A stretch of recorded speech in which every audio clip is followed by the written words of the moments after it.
In the summer of 1943, the largest tank battle in human history exploded across the fields of Western Russia. Thousands of armored vehicles, millions of soldiers.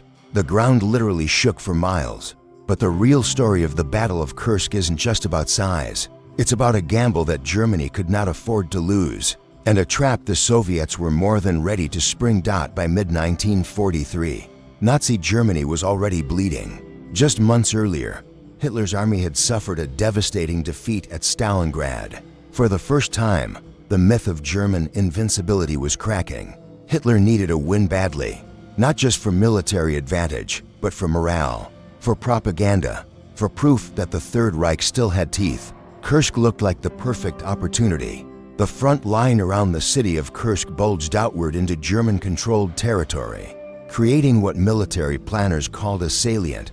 On a map, it looked like a bubble sticking out.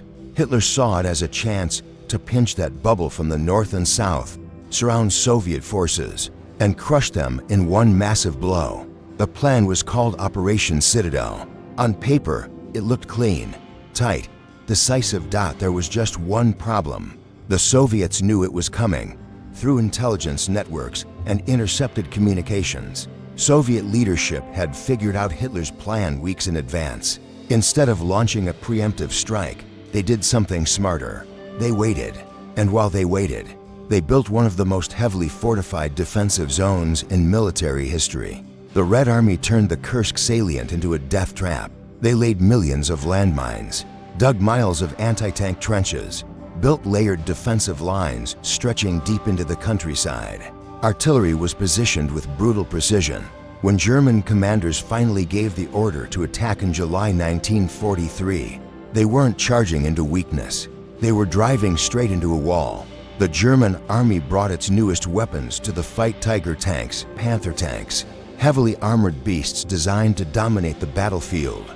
These machines were powerful, no doubt. Their guns could punch through Soviet armor at long range, but they were also mechanically unreliable and painfully slow in mine-filled terrain. And when you're stuck in a minefield under artillery fire, high-tech doesn't mean much. As German forces advanced from the north and south, they ran straight into layered Soviet resistance. Every mile gained came at a cost. Mines tore apart tracks. Soviet anti-tank guns opened fire from concealed positions. Infantry clung to tanks with explosives in desperate close-range attacks. It wasn't clean, cinematic warfare. It was chaotic, loud, and terrifying. Then came Prokhorovka on July 12th. Near the small town of Prokhorovka, one of the most intense armored clashes in history unfolded. Hundreds of tanks collided at close range. Visibility was low. Dust and smoke filled the air. Tanks fired at near point-blank distance. Some crews rammed enemy vehicles when they ran out of room to maneuver. It wasn't elegant strategy, it was raw survival. For years, Soviet propaganda described Prokhorovka as a crushing victory, where German armor was completely shattered. The truth is more complicated. Both sides suffered heavy losses. But here's what really mattered. Germany couldn't afford those losses. The Soviets could. While Hitler's forces were burning through elite tank divisions, the Red Army had reserves waiting. Fresh troops, more tanks, more artillery. The Soviet Union had shifted fully into war production mode, and its factories were outpacing Germany's. Kursk wasn't just a battle of firepower, it was a battle of industry. And Germany was falling behind. As the days dragged on, Hitler hesitated. News arrived that Allied forces had landed in Sicily. Suddenly, Germany was facing pressure on multiple fronts. Instead of committing fully to Kursk, Hitler began pulling resources away. That hesitation sealed the outcome. Operation Citadel stalled. Then it collapsed. The Soviets didn't just hold the line. They counterattacked. Once German momentum broke, the Red Army pushed west relentlessly. From that point forward, Germany was almost permanently on the defensive in the Eastern Front. Kursk marked the last major offensive Germany would launch against the Soviet Union. After that summer, the initiative was gone. The untold truth about the Battle of Kursk isn't just that it was the largest tank battle ever fought. It's that it proved something strategic and psychological.